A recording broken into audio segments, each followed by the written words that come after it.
Nagpapasalamat po ako kay Senator Robin Padilla for bringing up this issue one more time. Marami na po siguro nakalimot nito since 2013. But simula po nung nakilala ko si Senator Robin, hindi pa po siya senador noong panahon na yon, sa bahay po namin in Taguig, buhay pa po ang tatay ko. Kasama na po siya sa laban ng usapin ng Saba. So maraming salamat po. Hindi nagbago ang inyong paninindigan sa usapin ng ating teritoryo na ang pangalan ay Saba. Maraming salamat, Senator Robin. Thank you. Dean? Magandang umaga sa inyo lahat. Alam mo itong topic na ito, Rudy, is a very timely topic. Meron kang impeachment proceedings, but I think the people have the equal right also to hear a very important issue, which also I think will change our country in many ways,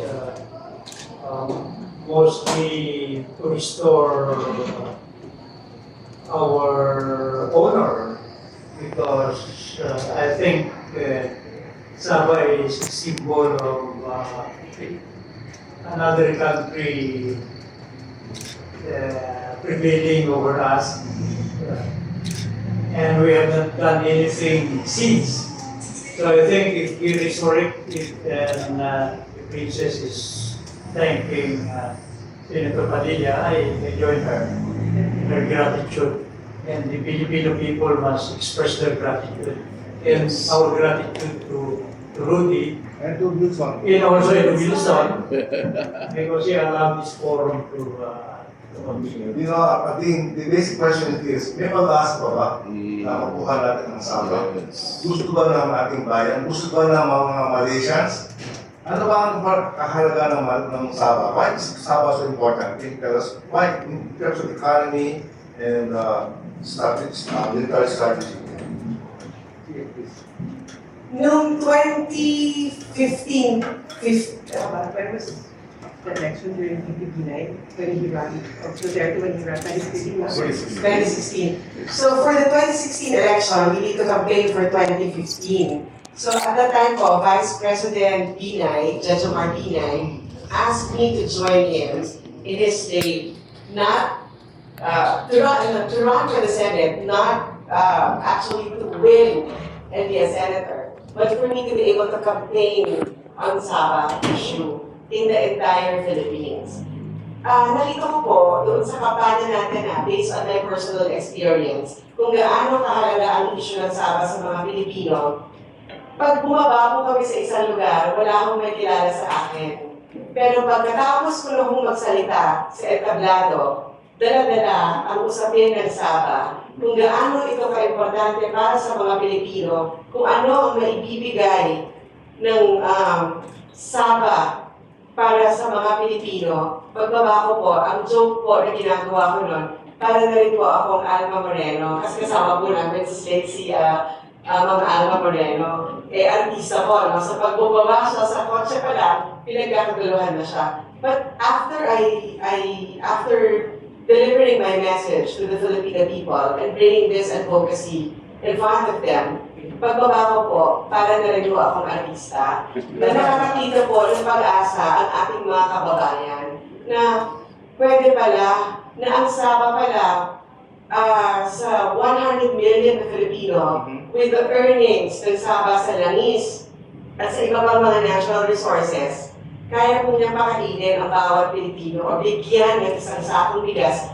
buwan-buwan ang bawat pamilya Pilipino. Ganun po kalaki ang kinikita ng Saba, kung saan nakakalungkot kasi hindi po tayo ang nakikinabang. Ngayon po sa presyo ng langis, sabi nga namin, nag-joke po kami ng driver ko, ang sabi, ang makakapagtanggal lang daw po pala ng traffic sa EDSA ay presyo ng gasolina. Kasi there was a time when it reached, I don't know how much was that, but it was so high, wala akong ka-traffic, parang ang feeling po sa EDSA, Sunday palagi. So, ang hirap ng buhay, pahirap pa ng pahirap. But we have this property that earns so much But unfortunately, we do not benefit from it. Gusto natin mag-benepisyo dito. But I hope our higher-ups too will help us para po sa mga Pilipino. Dean? We want to be more philosophical dito, Rudy Princess. Because kasabihan na hope springs eternal. Hope Springs. So, as long as meron tayong inaasahan o pag-asa, yung realization of this dream is possible. Pangalawang dapat inculcate natin sa lahat. Yung alam lang lahat ito eh. Yung journey of 1,000 miles. Start with the first step. Marami ng 1,000 miles tayo ginawa dito. And I think we are starting another journey. This is the 21st century. Lahat ng mga nangyari under the bridge, 20th century lang. Baka naman dito sa 21st century, swertihin na. Pangatlo siguro that I want to input here is there must be unanimity of aspiration in part of the Philippines. May lost generation na they carry with them that hope, pero nawala na sila. And we have new generations yan eh. Kami na lang yata ni Manong Rudy na titira sa generation na yan. But I think one important message that we have to do is we have to clarify our intention, unite our people, to revive the spirit of the 20th century where there were many attempts, mga near misses eh. Siguro i-analyze natin mamaya kung ano ba yung mga failures which could have been. Yung mga if sa buhay na ito eh, sana ganito. And this describes our failure to succeed because of the many if. And kung tutusin, mga leaders din natin were the traitors who betrayed this aspiration. So it's good that if we could grab the consciousness of the people despite the noise of the impeachment. Big achievement, Princess. And you came from Davao, maaga pa balik ka sa Davao because you have 7-year-old. That sacrifice will not be forgotten. Dean, Malaysia lost Singapore, right? And they regretted Singapore became richer than Malaysia. Pero, do you think they will give up Sabah? No? So the question is this, okay, assuming that every Filipino do want to reclaim Sabah, can we take over Sabah? Yun ang question, no? That's a good question, but the better question, I think, is why did we fail? Do we have to change the circumstances which was fertile during that time against us? Ang circumstances nung nakaraan na yun the geopolitics took over. Geopolitics, yung America and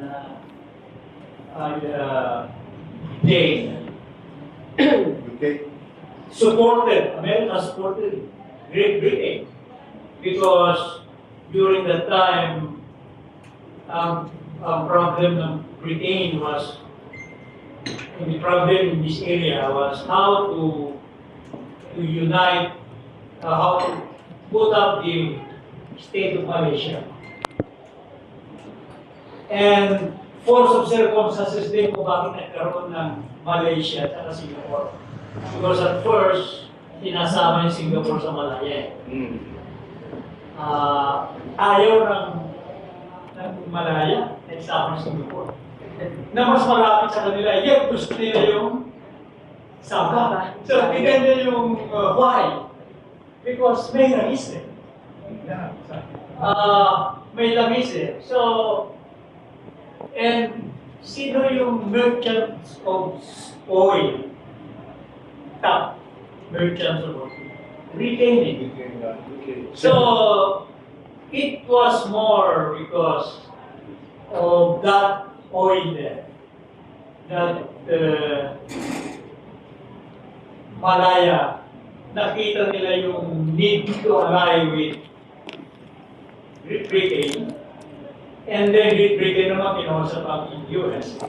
Huwag mo nang armasan ng Pilipinas, the only option then was Military war. to capture, and we had the motivation, we have the wherewithal to do it. Kaya nga lang, the US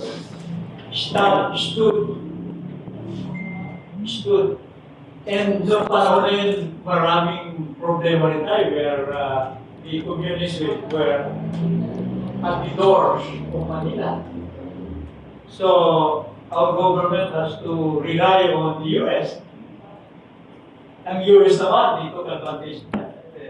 Hindi namin kayo tutulungan kung hindi kayo mag-dialogue. Actually, hindi naman nila sinabing forget about it. But they have the decency not to say to them na gano'n, but the mere fact na hindi sila pumilos overtly to us, discouraged siguro or emboldened. It's more to embolden Malaya.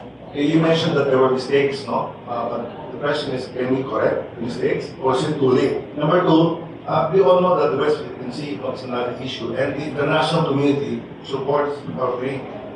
What about Sabah? Ano kaya reaction ng international community? Yung bagong geopolitics ngayon na nawala, yung nawala yung geopolitics na that was the obstruction of our pumalit yung West Philippine Sea. So, threatened din tayo ngayon. So we need also the support of other countries, including ASEAN. So, doon na naman yung dilemma ng government natin. If we pursue this Sabah claim, siyempre, their mind,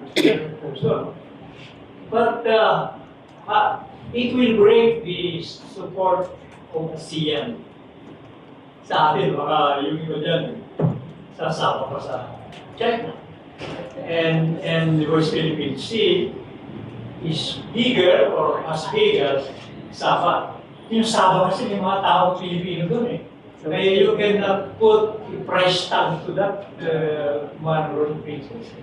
They are Filipinos. And they want to live as Filipinos. Yun ang sentimental and romantic issue. West Philippine Sea is just water and wealth under the bridge. So these are the conundrum dito. Wilson, top follow ni si Wilson. So, he could analyze ko this thing. Actually po, after ng campaign for 2022 elections, meron po tayo, ang sultan natin ng Sulu po ay meron napakagandang regalo for this administration. And that is our win in the arbitration court. That the arbitration ruling in favor of the Sultanate of Sulu is for Malaysia to pay 14.9 billion pesos. Yun po yung napakagandang regalo natin sa pag-upo, sa pag-umpisa ng administrasyon ni PBBM. Nakita pa po kami nun because I was an awardee in APCO. And then, hindi naman kami nakapag-usap na, very short talk lang, and congratulations like that. And then I said, we won in the arbitration ruling. And malaking tulong po ito para sa mga Pilipino. Pero, ang nakakalungkot lang, na-busy na po ang gobyerno with other matters. Hindi na naman po ito nabigyan ng panahon. Ang sa akin na po, ang laki ng pag-asa namin. That's why I campaigned for PBM when he ran for president. Nagkampanya po talaga kami, not only in Mindanao, but I helped. Ang tasking ko talaga, Mindanao. Pero, kaya po ang laki ng hope, ng pag-asa. Umasa talaga kami that when he becomes president, mariresolvo ito. Kasi nag-umpisa po ito sa tatay niya. Noong 1960-something, when pinagplanuhan po talaga ng mabuti on how to get Sabah back. And it was only President Marcos Sr. who thought of getting Sabah militarily. Kasi lahat po ng paraan, we dealt with it already diplomacy, legal way how to do it, only him na militarily. Pero in-expose naman po ito, no? Nagkaroon po ng binulgar po yung sikretong, I don't know how to term it, but there are people training na to infiltrate Sabah. Pero nabulgar ito that resulted to Javila Massacre. And yung kaguluhan po ng Mindanao, ako ang tingin ko dito talaga, malinaw na malinaw, ay dahil naka-attach po ito doon sa claim of the people in Mindanao dito sa Sabah. Kaya po nabuo yung mga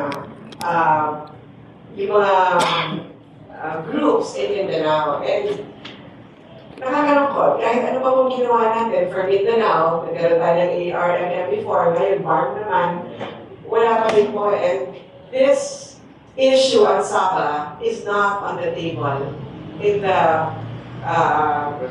present BARM na ginawa ngayon. So hindi ko alam kung may pag-asa pa ba. Pero nagpapasalamat po ako sa inyo kung saan ang interest nyo about this issue. Hindi po mo namamatay hanggang ngayon. Kaya nga, sabi ko, ka-meeting po namin yung ibang pamilya namin when I was in Zamboanga, hindi pa rin po tayo dapat mawala ng pag-asa. Kasi yung claim sa Sabah is not only claim of the Kiram. Dito po ay para sa mga Pilipino dahil kami po ay Pilipino. But you need to help us. You need to support us. Because we cannot do this alone. The Sultanate now is not anymore in power like it was 600 years ago. The Sultanate now is just an ordinary individual. Traditional sector na nga lang po ang Sultanato ng Sulu, considered a BARM sa panahon ngayon. And isa pa ito I don't want to touch on that issue, but we have to at least honor the contribution of the Sultanate of Sulu as when regards to the history of the Philippines. Dahil yung storya po ng Sulu, hindi po yun nag-umpisa nung nagkaroon na tayo ng Pilipinas. Wala pa pong Pilipinas, may Sultanato na po ng Sulu. And marami po siyang kontribusyon. Pero pag tinanong po natin ngayon ang kapwa natin Pilipino, ano ba ang Sulu, ang naiisip lang natin, Abu Sayyaf, beheadings, pero mabuti ngayon, so may Facebook na, no? So nakikita na natin yung benda ng Sulu in terms of beaches, so medyo open na siya for tourism. Pero ito po talagang storya ng Sabah at yung Sulu-China relations ng Sulu and China relations is the greatest contribution of Sulu para po sa Pilipinas. Tanggap na po natin yung politika ngayon. Hindi na po Sultanato ang nag-rule in Sulu. But tradisyon na lang yan.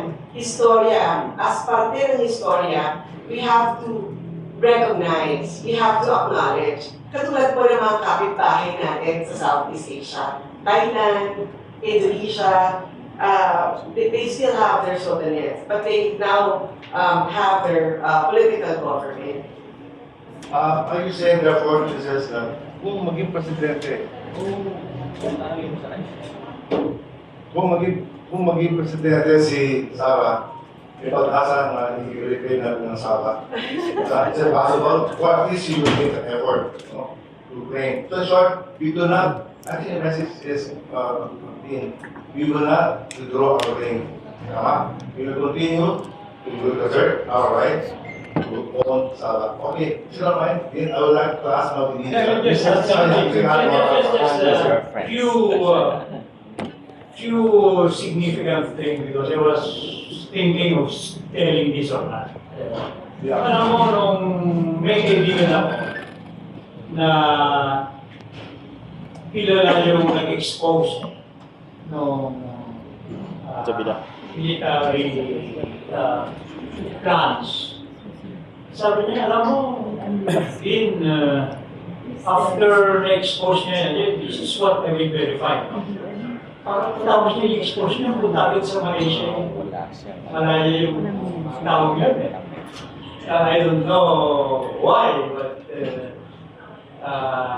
there could be some reasons bakit. No?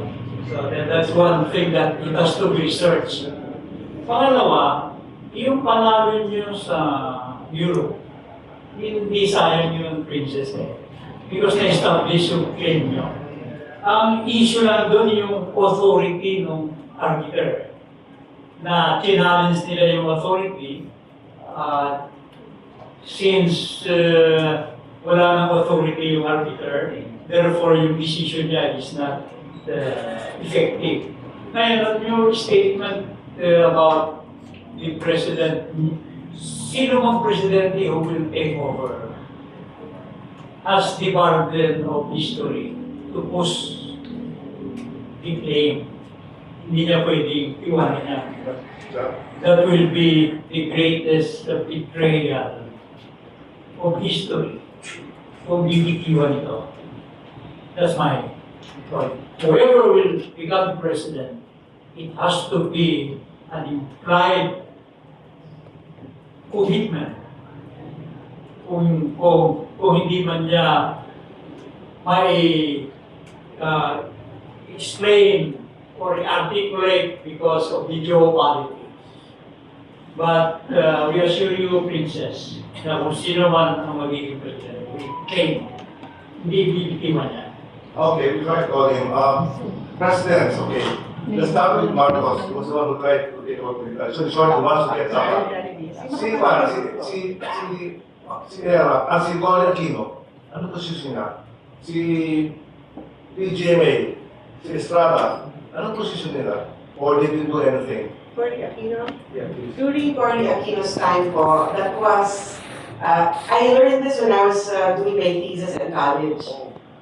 Ano na lang po, when I was researching. Nadaanan ko po yan, at time ni Cory, my father was offered some amount of money to drop the claim ng Saba.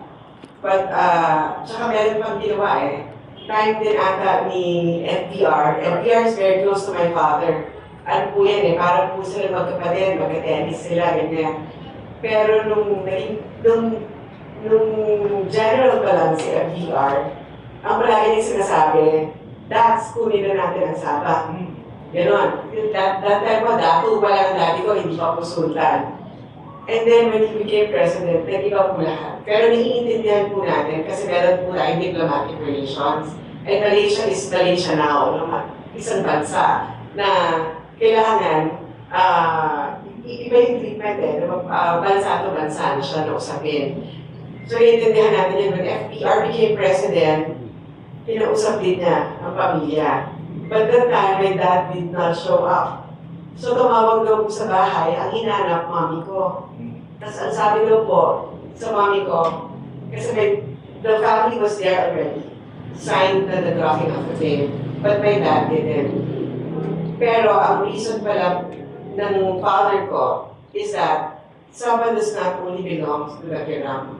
Kung babayaran kami para sa pamilya lang, we cannot accept that. So kaya nga po, I'll say that when I heard about the ruling, the arbitration for 14.9 billion, I did not rejoice for myself. Narinig ko yung tatay ko eh. You remember the riot, remember the people. Yun kahit when, at his last breath, sa deathbed niya, yun pa rin ang binili niya sa mami ko. So, kaya hindi natuloy ng time ni FDR because my dad didn't sign, didn't go there, didn't meet with the then President FDR. Tayo po, after FDR, who's next? GMA. Era.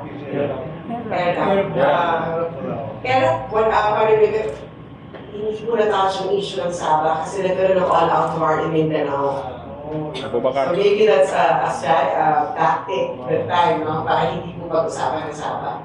Kasi ako noon, I was so against the creation of BPL at that time, only because because Malaysia has part in the creation of BPL.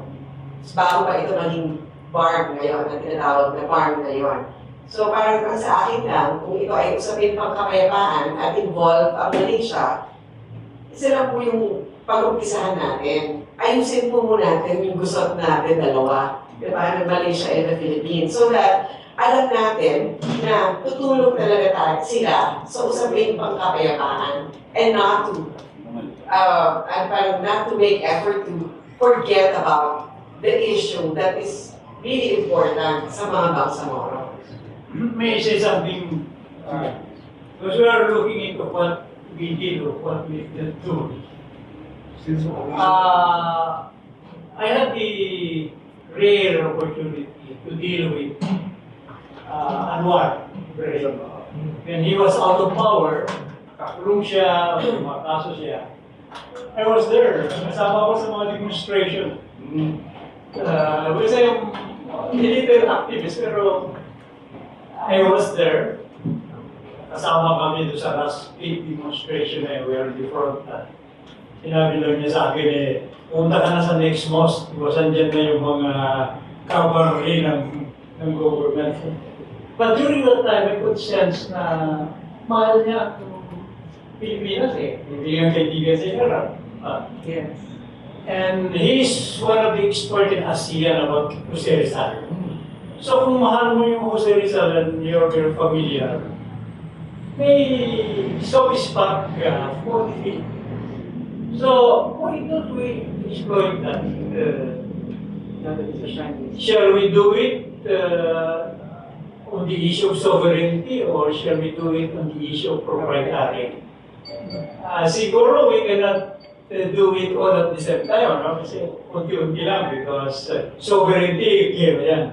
Proprietary, na-resolve na nung arbitrary yan Kaya nga lang, galit na hindi natuloy. So, I think if there's a special office that a president will create, that special office must be about a recovery of Sabah.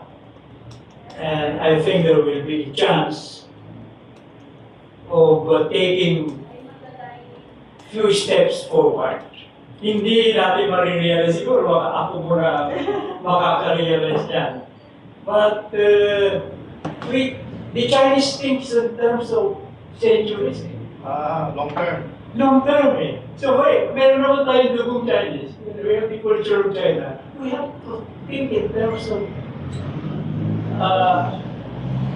long term. Before Jesus Christ comes back. Actually po, Hindi natin kailangan siguro. hindi na natin kailangan yun. Pero actually po, dahil nga po, sa tagal-tagal na ng issue na ito, 2013 pa nung talagang na-involve ako masyado dito. And college days ko pa po, nung ginawa ko itong thesis, out of, hindi ko naman masasagin katamaran, no? But siguro smart lang po talaga ako because syempre parang mas expert pa ako than my panelist. So I made this as my thesis. Hanggang sa lumabas po yung arbitration ruling, ang nakita ko lang po dito na solusyon is ang kamap kasi diplomasya na po ngayon we cannot afford to wage war and lalo na kung kapitbahay natin. And may mga Pilipino rin po na nakatira sa Sabah. So I think we have to come up with a win-win solution for Malaysians and the Filipino people na hindi naman po maagrabyado yung isang panig. Kung kaya po, when I heard about the 14.9 billion, kung ako po si Malaysia, I'm not gonna pay you. Bakit? Kasi nasa value yan na yan yung dapat yung bayaran dahil inagrabyado niyo ang sultanato ng Sulu. So if I am a country, hindi ko po ipapahiya ang sarili ko sa buong mundo. Kasi when I give you the 14.9 billion, it's tantamount to saying, pasensya ka na, inagrabyado ko kayo, tinakawan ko kayo for the longest time. So definitely Malaysia will not do that. So ang dapat po talaga tama po si Dean, no? Na dapat meron pong isang department in the government that will deal with this issue because this is a special issue and this cannot be solved openly. Kasi marami diplomatic relations po ang nakataya dito. And if you come up with a win-win solution, maraming bagay na you cannot discuss in public na pwede nyo lang pag-usapan secretly, but we have to make sure that both citizens will benefit from it. Yun lang naman po ang sa amin. As administrator of SABA, ang gusto lang naman po namin, mapakinabangan po natin ang fruits of SABA. So if we, like for example, talk about proprietary only, pwede na po yan. Kasi if our people, specifically the people of Sulu, will benefit from this, bakit pa po natin guguluhin? Bakit pa po natin pag-uusapan, gagamitan ng dahas, no? Just to get Saba. When we got what we wanted for our people to benefit from Saba. Thank you very much. Okay, Bob? Hi sir, Jason po ng SMNI News. Sir, babalikan ko lang po yung sinabi niyo ma'am na we should come up a win-win solution. Ano po ba yung nakikita ninyo na maaaring pwede para sa Malaysian government at pwede rin sa Philippine government?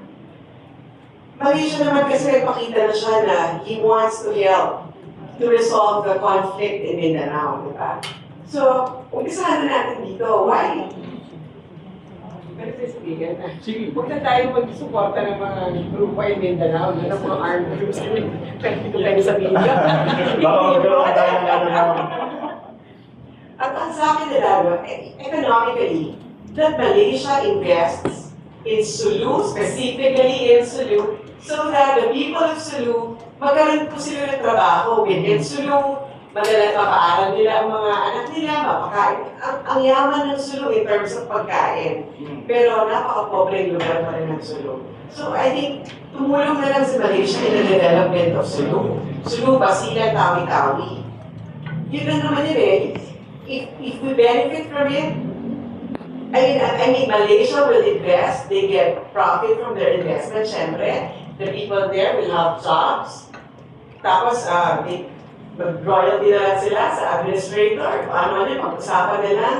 Hindi ko kasi ako negosyante, but I think they can help economically. Because yun naman ang pinakamalaking problema eh. Yung economic condition of the people in Sulu.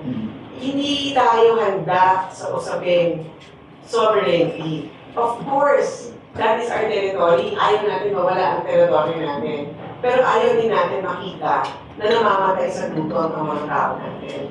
Ma'am, we will insist po that the Malaysian government will magkakaroon sila ng investment doon sa Sulu while insisting po na kailangan natin makuha yung No, hindi. In that case, hindi na natin pag-usapan. If Malaysia will help us develop Sulu, Basilan, Tawi-Tawi, the barn, entire barn na lang, sabihin natin. Hindi na natin, pwede natin sabihin eh. But we can talk to our elders and suggest that we do not talk about Saba anymore. Kasi eto na eh. Actually, hindi ko alam kung dapat pa sinasabi ko in public eh. Pero ito na naisip ko lang when I was doing my thesis, di ba? Na aralin na lang natin na ekonomiya ang pag-usapan natin. Hindi na natin pag-usapan ang claim ng Saba. Pero I don't know if this is acceptable to the thousands of people, lalo na yung mga relatives nila na nagbuwis ng buhay para tumulong sa Brunei. Well, the rebellion in Brunei, kung kaya nabigay ito bilang gantimpala sa Sultanato ng Sulu. Pero umiikot po ako eh. My husband is in the Philippine Army. Assign po siya ngayon sa BARM. So bawat ikot po niya in BARM, sumasama po ako. Nakikita ko yung kondisyon ng mga tao. Last January, kasama pa namin ang mga anak namin. lahat sila iniisip, ang hirap, ang pobre ng lugar. Pero sinasabi ko sa mga bata, I don't think they consider themselves as poor because sanay na sila sa ganyang buhay. Sa ganyan lang talaga yung bahay nila. Pero pag tinignan mo talaga yung lugar, alam mo that you can do better na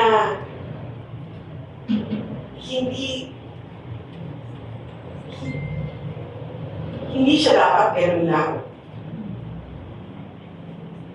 Meron pa siyang hindi siya dapat makontento na gano'n lang yung lugar. Kasi ang yaman ng lugar, ang yaman ng historya.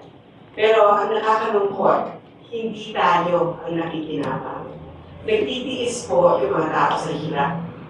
Makikita mo, kahit nakangiti, nakikita mo, alam mo, yung salitang sabar, nandito sa kanila. Pinagtitiisan, ang hirap ng kabuhayan. Naging normal na lang yun. Pero hindi dapat ganun. Hindi dapat ganun.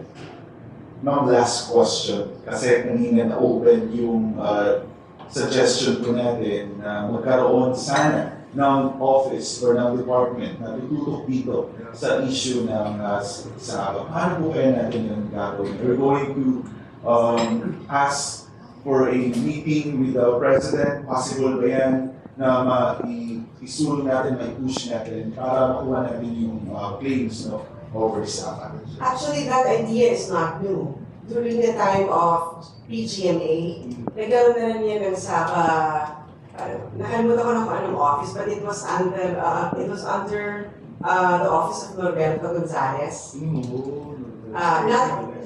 po nung NSA siya, no? Pero parang alam ko, kasi tutusan pa po ako niya ng tatay ko noong mga panahon na yan eh. So yung mga communications, ganyan, ako po yung nauutusan. Nagkaroon na po yan ng office in Malacanang about that issue. And in previous presidents na nagkaroon pa po in the DFA ng Saba Desk. Pero ngayon wala nang Saba Desk. And during the time of Pinoy, nung sinabi po ni Dalia de Lima na pag-aaralan ang claim ng Saba, when I met a consul in Indonesia, I think, nung Asian Games, tinanong ko po kung ano na yung pag-aaral na sinasabi nung time ni Pinoy. They said they cannot reveal it now. So I don't know who will kung sino dapat yung makinabang sa pag-aaral ng TFA about Saba. Pero ngayon that is PBBM, I don't have access anymore. Meron man, hindi na po na pag-uusapan yung Saba. And I don't know, because when he was a senator, pinag-uusapan yan. And yung creation pa ng BBL, ng BARM, before the BARM's creation, nagkaroon pa po yun ng executive session kung bakit not included ang Sultanate of Sulu, not consulted sa creation ng BBL. So it was him, it was a PBBM who called the meeting. Ma'am, last question lang. Last na talaga. Promise po. It's not about the Saba anymore. Kanina, you became emotional. Sabi niyo umabot, sa pag-iikot niyo sa Mindanao, nakita niyo talaga yung kahirapan ng mga tao natin. I'm from Mindanao, I'm from Davao City. So, ma'am, ano po kaya dapat ang gawin ng government? Kapag iiwanan na ba ang Mindanao, kailangan na bang panahon na ba para mas tutukan yung developments sa Mindanao? Bumabaha ba sa Sulu? Bumabaha ka hindi. Wala ba? Meron nung time na malakas ang ulan, may baha na rin. Meron sa Sunside. Oo, may subside. Dami din daw. Pero mag-listed naman mo subside. What should be done? I don't know what should be done. I think lahat na ng mga dapat gawin, nasubukan na. Pero yung mag-iiwanan lang. Sa tingin ko lang kasi alam ko yung lugar alam ko yung historia ng lugar. So parang I think we deserve better. Hindi lang, ang ganda na kasi ng mga beaches, yung mga resort na. Yes. Pero mas pa dapat. Mas pala. Yes. Okay, Wilson, what's your question? Pinention din about this kanina, ayon kay Jose Rizal. Nabasa ko, totoo ba na si Jose Rizal also dreamt of Sabah for Filipinos? Kasi nabasa ko before, noong 1892, he even went to Sabah and he even talked to the Spanish Governor General na gusto niya dalhin mga Filipino from Laguna to Sabah and bring farmers there. And then, pinahinto ng Spanish government. Ano reaction niyo dyan? Si Princess and si Dean, na nabasa niyo ba yan? Na alam niyo ba na Rizal even dreamt of Sabah for Filipinos? For mga Laguna farmers na pinahirapan ng mga flyers ang mga farmers sa Laguna, so gusto niya gawin yung Calamba ang Sabah. Kinausap pa niya sa Malacanang yung Spanish Governor General about it, tapos tinulong siya sa tapitan. Si Rizal kasi has a keen sense of history. Alam niya na before we become Christians, Yes. we were in that faith, no? Islamic tayo eh. And actually, Rizal was a very broad-minded person. Yes. Hindi naman true Catholic si Rizal eh. Kasi in fact, tinitira nga niya yung mga rituals, etc. So, it's not far-fetched. For him, 100 years ago, si Rizal was already thinking of that. And it's a good model for his leader to look forward. Kasi si Rizal has been thinking about that already. He dreamt about. And I agree with you, sir. Yung dadagdag ko lang yung steps taken already by the government, sinasite the Princess. I think we could apply, ako kasi I'm not just a lawyer, I am also an amateur psychologist. I believe in reverse psychology. Kasi I've been exposed to Anwar, the Malaysians and Indonesians. Meron akong kaibigan sa Indonesia who works in the parliament. If we create that office and make a big noise out of it, Malaysia does not want also to have an engagement with us. So, they will extend their arm also, right? Mag-iisip na rin sila how to solve this. Tayo lang ang nag-uusap, nag-iisip na yun eh. But if we bring the battle of the mind sa Malaysia, they will try to find solution. And they are in a better position to find the solution sapagkat silang enjoying it eh. Alam nila kung ano excesses na pwede nila ibigay sa atin in terms of the development of Sulu, which is the initial aspiration of Princess. So, if I were BBM, yung timidity of being careful na baka magalit. Hindi, galitin mo. Galitin mo, short of making war. Sabi nga ng isang Secretary of State sa US, to make war is to make peace. I think, Kasi sinabi naman ni Princess about si President Marcos, the only one.